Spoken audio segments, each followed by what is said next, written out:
What's up, yo? This is NekoPastel and I am fucking bloated. I just had like a massive wad of southern fried chicken and I feel like I'm gonna collapse.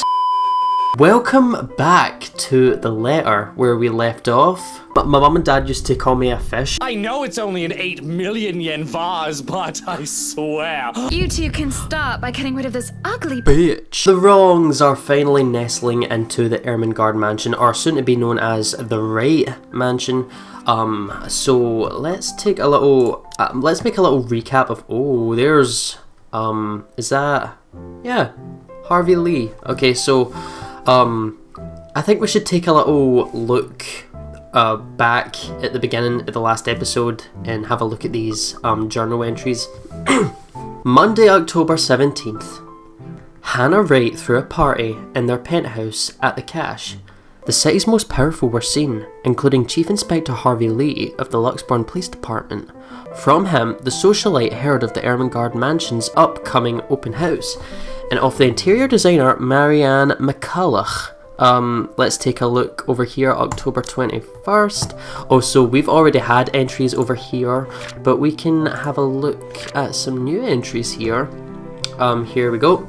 During the open house, Hannah pressured the estate agents to sell her the mansion. The Wrights also met their interior designer. During the ride home, Hannah revealed that the mansion is her anniversary gift for Luke. Things seemed to be looking up until Hannah suddenly fell ill later that night. Oh wow. Do you think that Hannah could be suffering from morning sickness? I'm just thinking because she has been, the topic of discussion has been kids a lot lately, I've noticed. Do you think she might have gotten pregnant? Could Luke maybe have knocked her up? Who knows? Or maybe it really is just the weather that's getting to her. Let's move over to the 26th.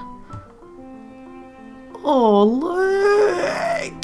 The Wright couple moved into their newly bought mansion today, and it was already preparing for a housewarming party. During a short break, the couple had a brief discussion about children. Luke didn't sound too welcoming to the idea. Oh, but look, this could be their potential children if they ever get around to it. Look at them, look at their wee eyes, their cute wee eyes.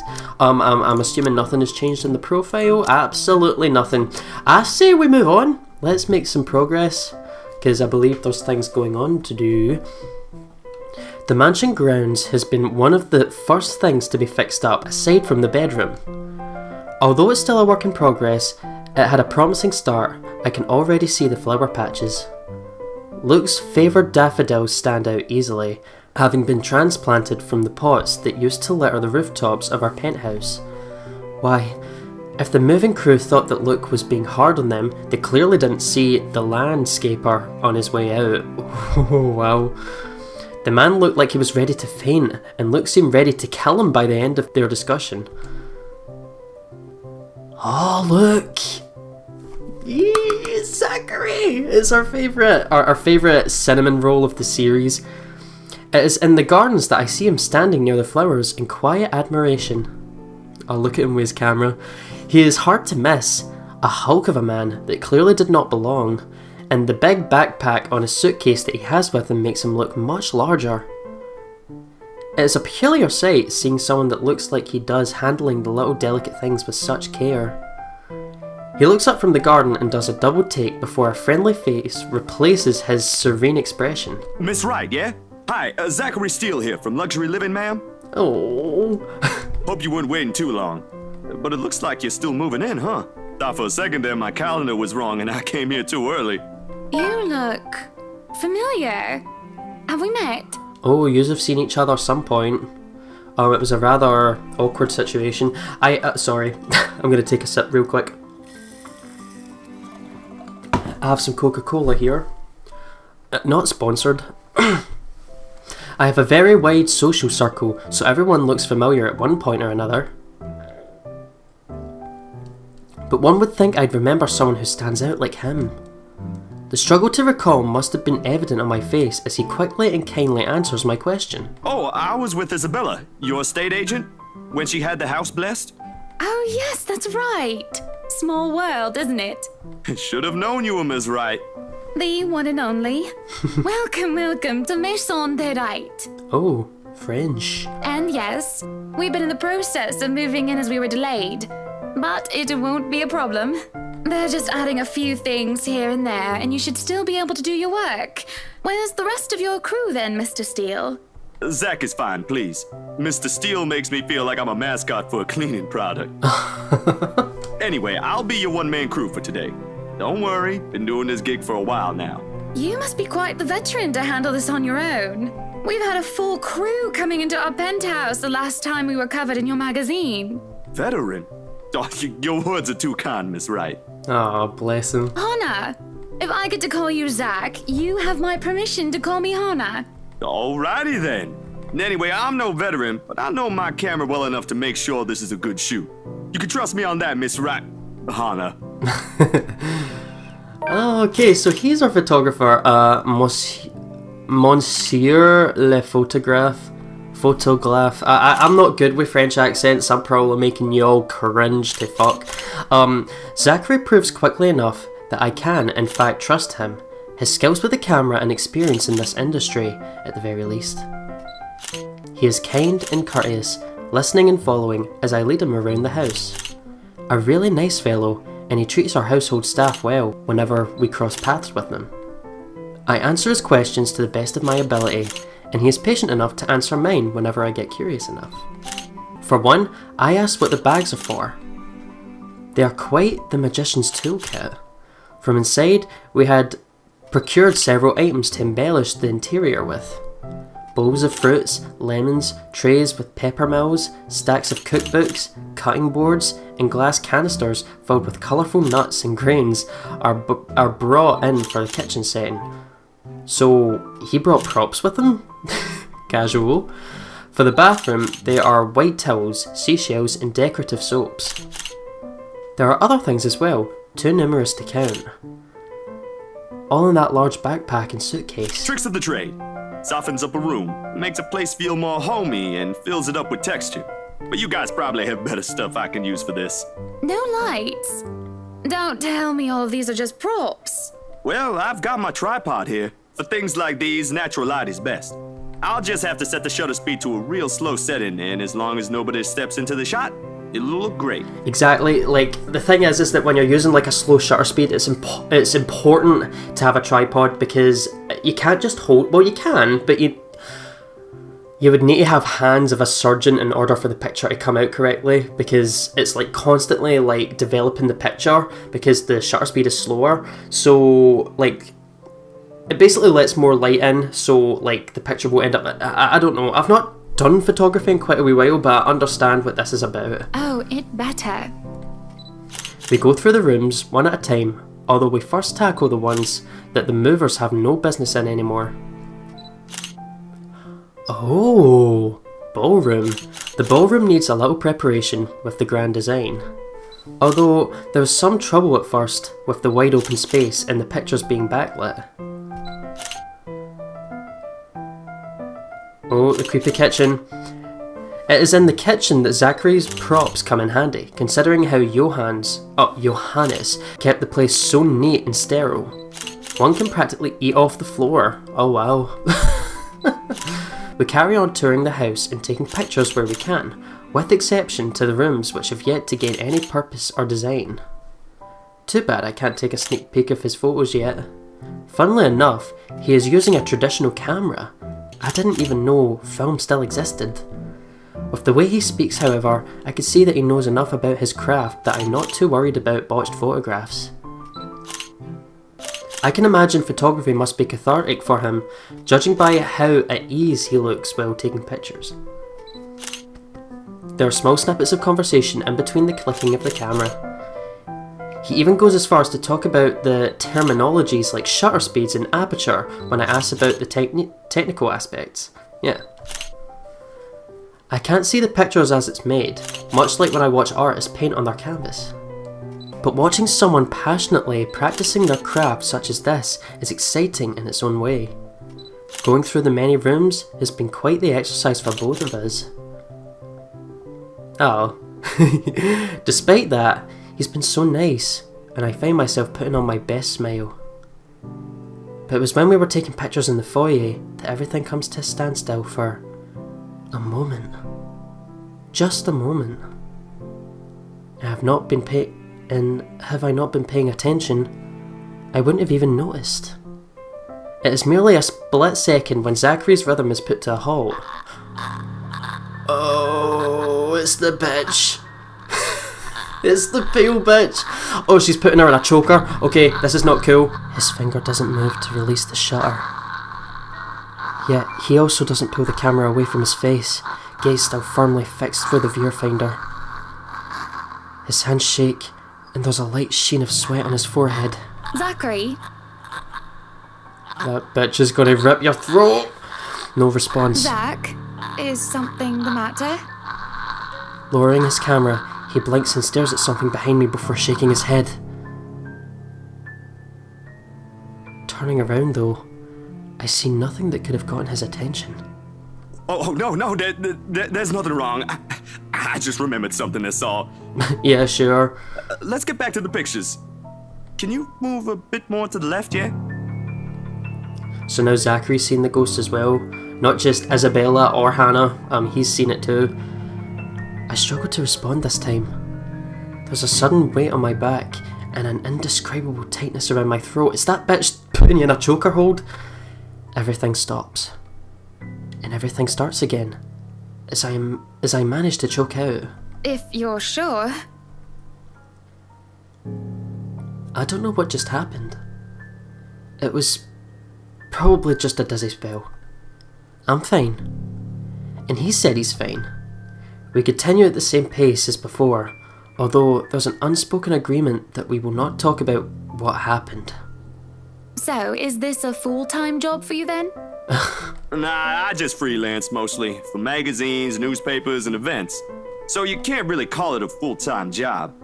It's fun and it puts food on the table, but it's not what I really want to do. At least, not all the time. What is it that you want to do then? Film photography, perhaps? Maybe I've been out of line, sticking my nose into other people's business. But I can't help but ask. I regret doing so as I see his shoulders slump and the easygoing air he has fades away. He looks torn over whether he wants to talk about it or not. Films. Documentaries mostly. I knew it. But cinematography is a lot more difficult than photography, right? I was working on this thing, actually. What thing? Well, it wasn't really a big thing. People didn't like blue foncé very much. People don't like a film about colours. I suppose they would have liked Blue Bibby a lot more. Very funny. So, Grand Director, do you want to tell me what Blue Foncé is all about? He hesitates. But when I refuse to budge on the matter, he gives in and spells it all out. Bleu foncé. I am probably going to butcher this.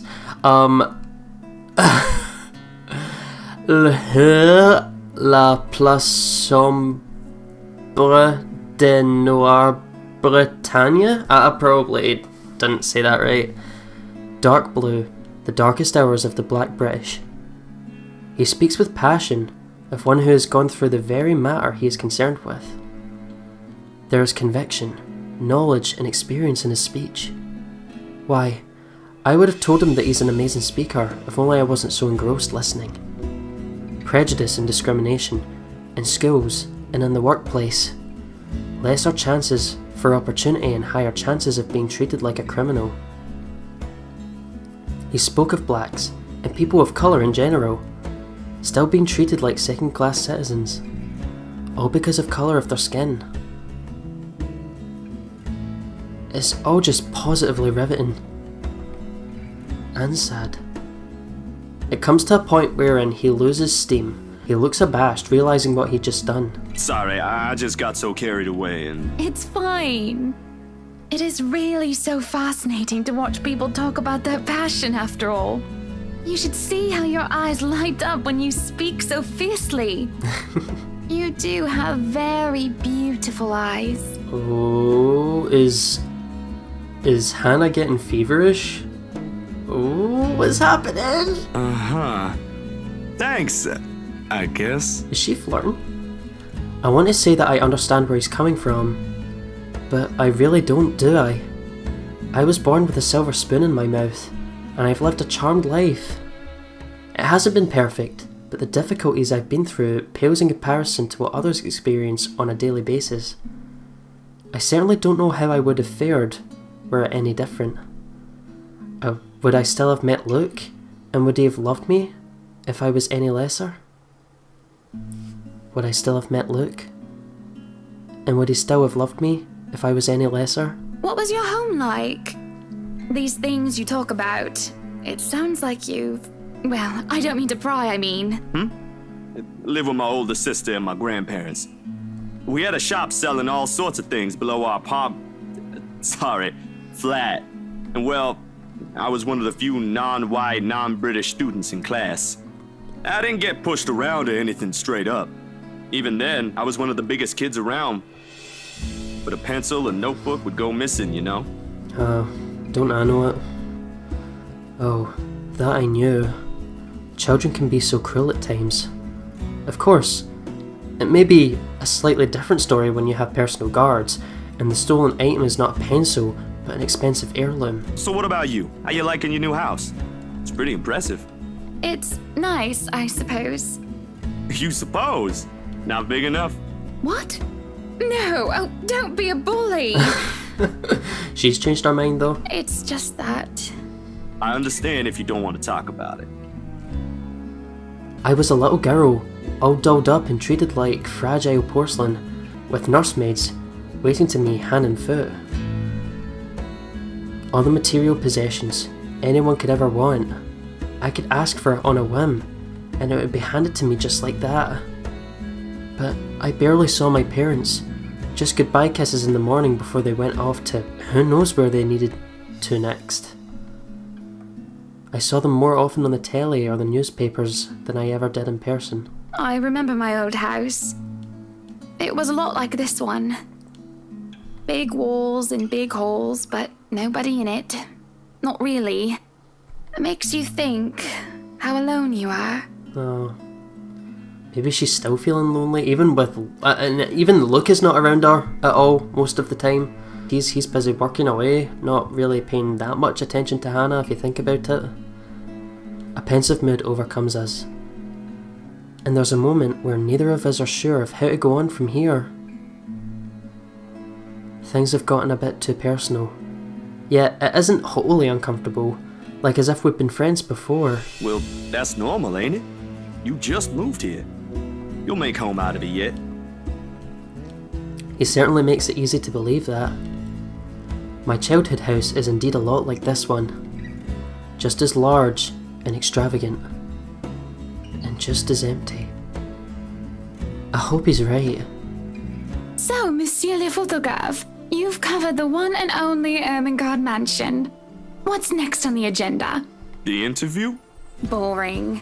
It's an interior design and housing magazine. And they want to know what Miss Wright has to say about her interior design and house. Honor Wright thinks she bought a magnificent house that she can certainly brag about. Blah, blah. Boring. You know what they should print more of? I watched an interesting documentary the other day. Bleu Foncé, the darkest hours of the Black British.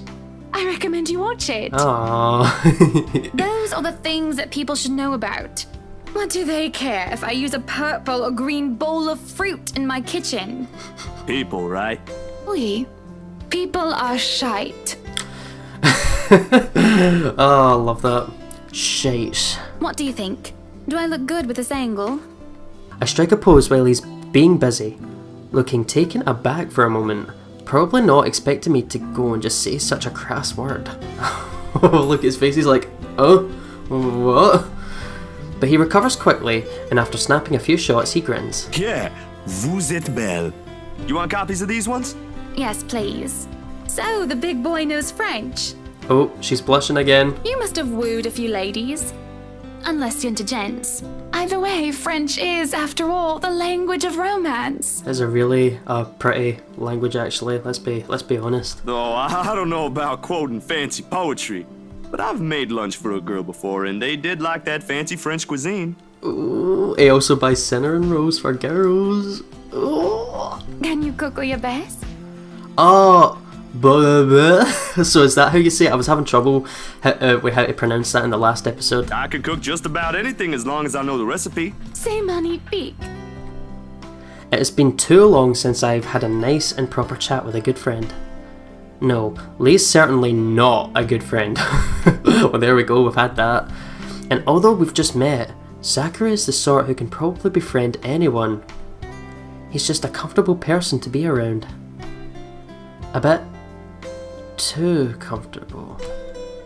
Oh, what's that supposed to mean? The photo shoot went by a breeze.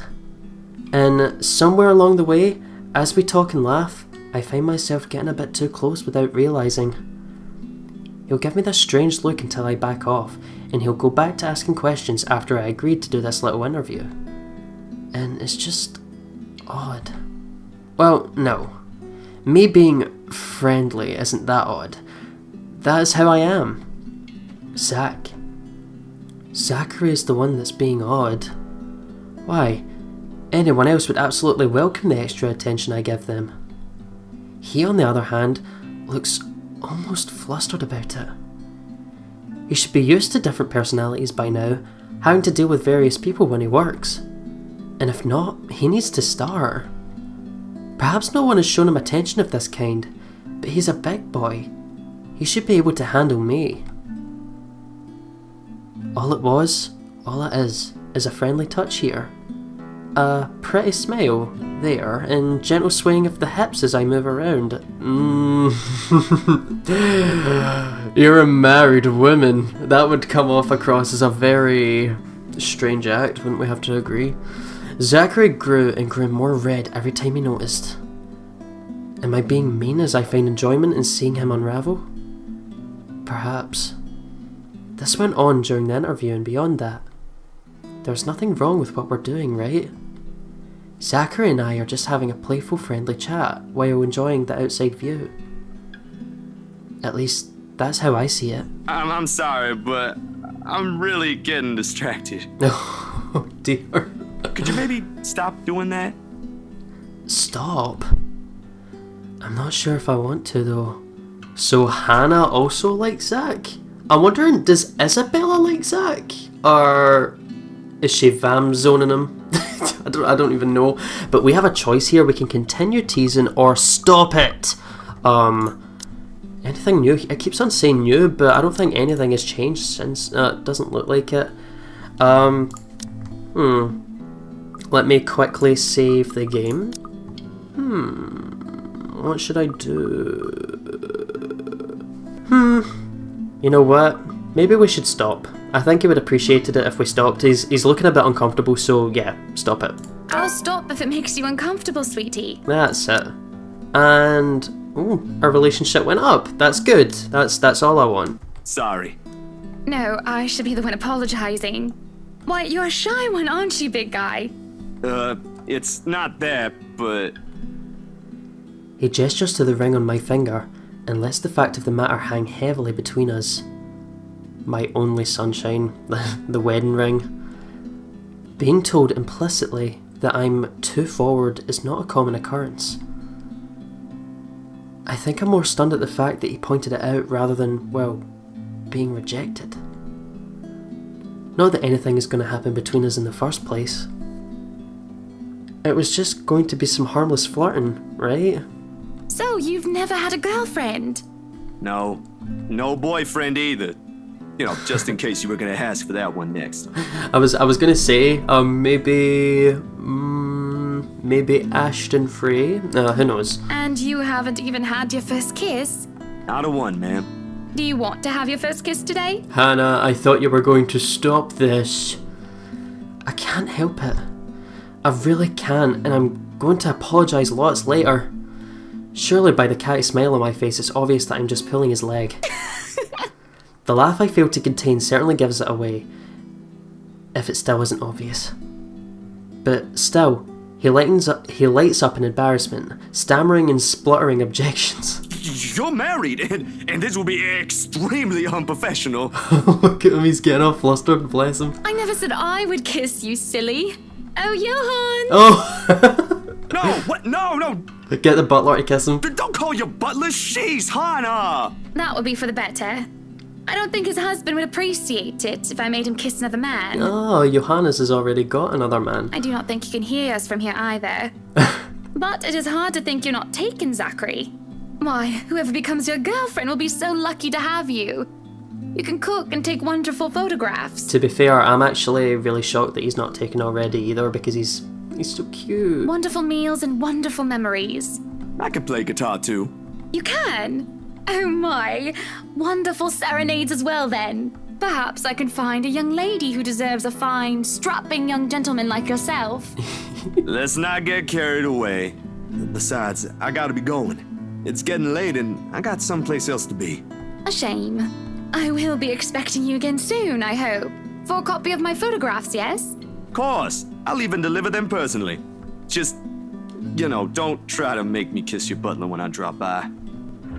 Oh. As fate would have it, the very moment the words leave his mouth, Johannes comes out of the house. Judging by the slight raise of his brows, he has heard only the tail end of the sentence. There shall be no kissing of any butlers under this roof, Danke. But you are not under a roof, are you, Hansi? To my amusement, he takes a step back, safely placing him within the threshold of the foyer and under the roof of the house. And just as ever, he is quick to return with a sardonic reply. I am now. Bless him. As I was saying, madam, it's about time for supper. Will I be needing to set an extra place at the table? Oh, what? No, I was just leaving, actually. So, you have a good night, Hana. And you too, Hansi. You know what? I ship it. I ship it. It was nice to meet you, Zach, honey. You have a safe trip. No. He nods, and the grin on his face, as we say our goodbyes, is the sweetest that I've ever seen. I linger, looking out for him with his relatively tiny bicycle, backpack safely secured in the basket by the front, and suitcase hooked to the back. I watch as he went down the path back to Ansem Village, until there is nothing more than a blip in the horizon. I cannot help the small smile on my face as I go inside for supper. Ah. Oh. Night time at Ermengarde Mansion, that can't be good. Entering the dining hall causes me so much confusion. It is dark. I was just saying there, it's getting dark, I'm scared. For a moment, I thought the electric work is not up to par. But that clearly is not the case, as every other room is bright with artificial light. Finding the light switch is a monumental task, considering the size of my unfamiliarity with the room. To make matters worse, the darkness grants the room a different atmosphere. Eerie and frightening. It takes longer than I thought to find the switch, something that will have to be rectified later on.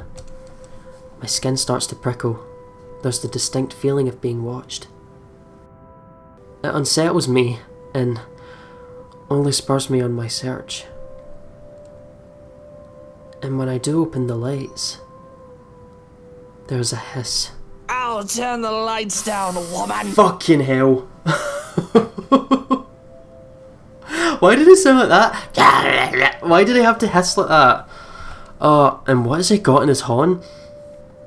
There, at the end of the hall, is my beloved husband with his face in one hand and the glass in the other. Perhaps I can let it go if this is only one glass of wine. However, I can feel myself go livid after seeing a toxic green liquid gleaming mockingly at me. That's not wine, is it? Luke, what? Are you drinking absinthe? Look at her face. Her veins are popping. Her face is straining. You know what the doctor said. Absinthe, Luke. Are you actively trying to kill yourself? Because if you are, we can just hit you with a bloody car. Honeybee, Buttercup, not too loud, please. Besides, it's Lelouch, not too strong. Just hair of the dog that bit me. Helps with the hangover, dearest. You drank? When? This morning, love. Don't be mad. I just needed a few drinks, having to deal with those simpletons. And maybe I had one too much. You don't see me whinging about you leaving me to handle them on my own. I had to attend the photo shoot and interview with Luxury Living. You know that. Let's not make this about me, Luke. This is about you and your drinking problem and... Oh, I don't know, Hana, darling. Oh. What if my drinking problem, as you like to call it, is linked to you? Wait, what? If we think about it that way, this discussion is about you. That was pretty mean of you, leaving me alone to do all the work like that. You can't use the interview as an excuse either, honey. I was informed the moment your little interview was done. So, what was it then, What were you doing? Huh? What's it gonna be? Should I tell him the truth? Or tell a little lie? I was with Zachary. I was tending to the gardens. Okay, you know what? Like, we weren't tending in the gardens. Wait, we can't lie. Let's be honest with him. Let's be honest. I'm going to save and I'm going to click this straight away. I was talking with Zachary, the photographer for Luxury Living. There we go. Our relationship went back down. You know what? That's fine. It's the truth. I'd rather tell the truth than lie. I have no reason to tell lies. It's not like I'm guilty of anything. But as Luke's expression turns, he makes me feel like I'm actually to blame for something. He has a way of making me lay bare with just a look. That had really struck me when we first met years ago. That giant Negro? Oh my god, Luke, no! You were having a secret meeting behind my back and it was with him? What are you implying? I'm implying nothing. I'm just worried. You know better than to trust those media types, Buttercup. He must have been really friendly to occupy your time like that. But all he's looking for is his next big headline. That's not true. He's He's genuine. a photographer for an interior design magazine. Doesn't matter.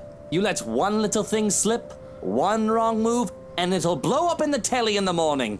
He'll go to his journalist friends to gossip and make a quick quid. His eyes were the first thing I noticed about him. They were like nature. The grass and the trees, wonderful and breathtaking. Now as I look at him, they are nothing but the same shade of green as the bloody damn drink in his hand. He was a perfect gentleman, Luke. I can't say the same for you as of recent. Oh, tell him, Hannah. Excuse me again? We're talking about you, Hana. No, I am pretty sure we were talking about you and your drinking problem, Luke, right? Tell him, Hannah. Hangover forgotten during the course of his little spat, the man jumps to his feet and seethes. It looks like he's barely stopping himself for throwing the nearest thing he can find. Oh, it is not a problem. I can stop whenever I want. Sure. And even if it was, I think you can very well stay out of it, as it only affects my own kidneys or liver or whatever the bloody hell that shite pollutes. Whatever aftermath that occurs because of your little chit-chat with the Negro affects the both of us, however. Look, Luke, nothing will happen. You have to relax. It was just a friendly chat. Well, now I think I'm getting jealous. He's green with envy, like his eyes and the drink in his hand. Green! Green! Or I would be if it weren't for this damn headache. Maybe you should drink more. Maybe.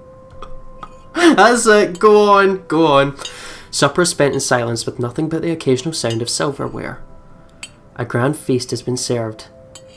Well, grander than usual anyway, most likely due to Luke's complaints of stress. A platter of native oysters for starters. The tranche of turbot with purple sprouting broccoli, lemon, capers and anchovy sauce for mains. Look at that shit. That is another thing that Ignis from Final Fantasy 15 would probably make. Like, that presentation though. Oh, wow, okay. To finish it all off, black tea with golden syrup sponge pudding with custard. That looks amazing. Oh my god. But when our appetites are appeased and the plates are cleared away, Luke stands, kisses me goodnight and leaves me to stare at my half-empty cup. Lonely, in the lull of night, I sit in a house too big and too empty, foreign and unwelcoming. Even with its warm tone and homely decor, it feels cold. There is no need for tears, however. I know I can get through this like every other obstacle I've faced before. This is a minor setback in what I hope will be a long and happy life. To remind myself that this place is for Luke and for our future children fills me with a renewed vigour. Besides, it looks like someone is having a cry already. Huh? Do you guys hear that? The wailing is far away and muffled. Yet at the same time, it shakes me to my very core as I hear it. As if the suffering is just standing right beside me. Hearing it sends a chill down my spine. It makes my skin prickle with goosebumps. Huh? Who is that? Fuck no, fuck no, fuck no, fuck no, what the fuck? Why did we go down to the kitchen? No. Alright guys, I'm scared. Curiosity sinks in as I follow the sorrowful sound into the kitchen. Can you quiet down a little bit? I'm trying to do a voiceover here and they're probably not going to hear me if you continue crying like this. Can you maybe turn down your crying just a tad, please? And into the wine cellar hatch.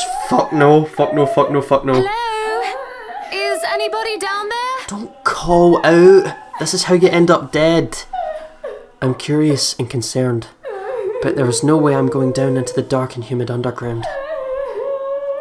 I'm not as enthusiastic as Luke, who considers himself quite the connoisseur. However, I also cannot bring myself to go to bed with this racket going on. Sorry, guess. If it's one of the household help, they will surely need some talking.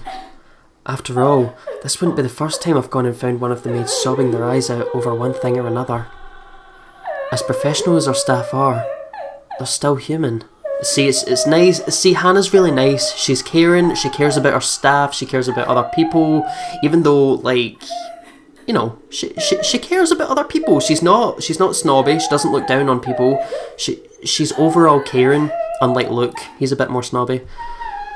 More often than not, it was either Johannes or I who'd calm them down, who'd help them figure out how to go on about things.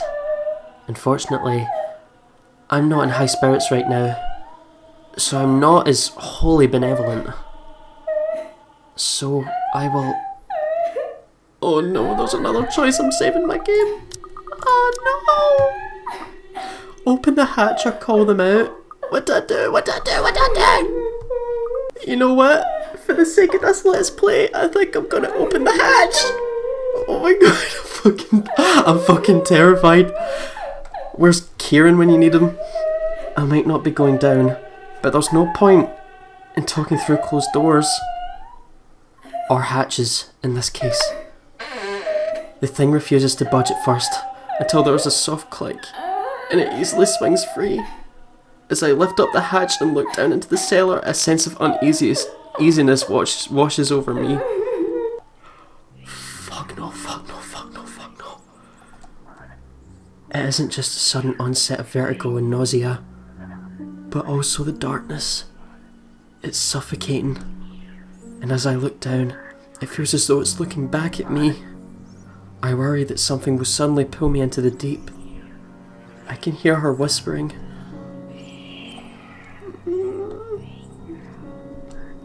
Calling for me. She wants me. Needs me. She wants to drown me, pull me down, and suffocate me in her embrace until I sink to the bottom. A deep abyss awaits, inviting, yet foreboding. She's calling to me from in there, isn't she? And do I want to help? I do, but the shadows threaten to creep out, and a feeling of apprehension keeps me in place. Already, it paints the room in a darker light. Oh, fuck. Oh. There's a lurching sensation, and the feeling that follows after is hard to explain. It feels like I'm watching myself from the sidelines, a spectator to my actions, or lack thereof. I will myself to snap out of this detached feeling, to move, to do anything except stare at myself.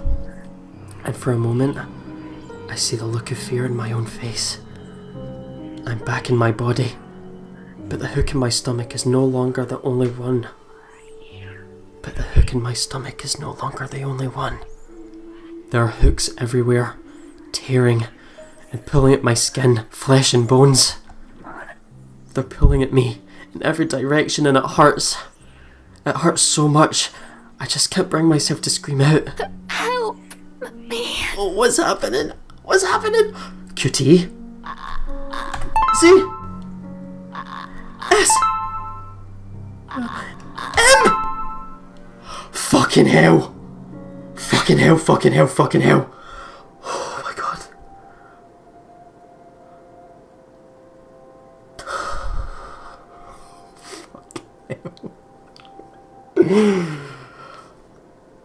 Oh, my heart is throbbing. I wake from a deep slumber. Oh, let me bring the mouse down. It takes a while for the fog that has settled in my head and with my heavy limbs.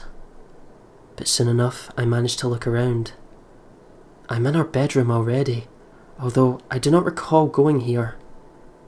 Luke slumbers beside me, looking peaceful and angelic. It doesn't matter. I'm safe and I feel better than ever. Tomorrow, better days will come. Luke is already gone by the time I rise. I want to quickly go back into my loading screen. In fact, you know what? No. No. I'm going to quickly save. And I want to see what happens if I don't succeed in that QTE. I'm curious. Let's open the hatch again and see if I can...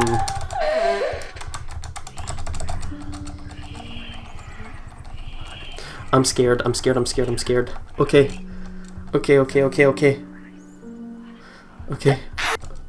Okay, I'm not going to succeed in this. Oh.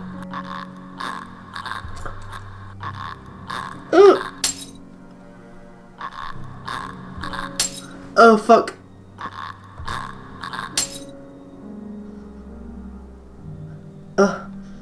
Deeper and deeper. I drown.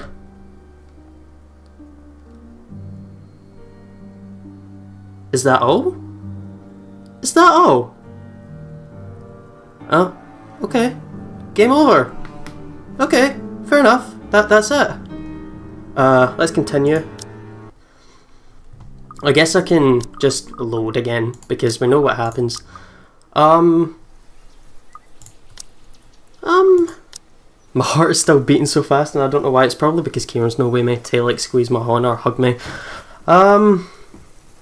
I definitely think I've done a good amount of time and I think I'll leave the episode here. Yeah. I think I'll leave the episode here. I think that was a good way to end off, having that creepy moment there. So yeah, we got to spend some time with Zachary, and obviously because, you know, he's really nice, and Hannah got a little bit too comfortable with him, I think. I'm conflicted. I don't know who I want to see more with Zachary, Hannah or Isabella. What do I want to see? Because they're like... I'm one of those people that like ship everything. Not only do I ship Zachary with those two, but I also ship him with Johanna's because I'm conflicted. That's... Oh! Who like... Would you guys rather prefer to see Zach with Isabella or with Hannah? Let me know in the comment section below. Let me know what you ship. What do you ship? I have quite a few Fudanshis and Fujoshis that follow me, so I'm pretty sure they're going to go for Johannes and Zach. Zach Hannes. Hanesery. But yeah, thank you guys for watching. I hope you enjoyed this episode, and I will see you guys in the next one. Roll the outro!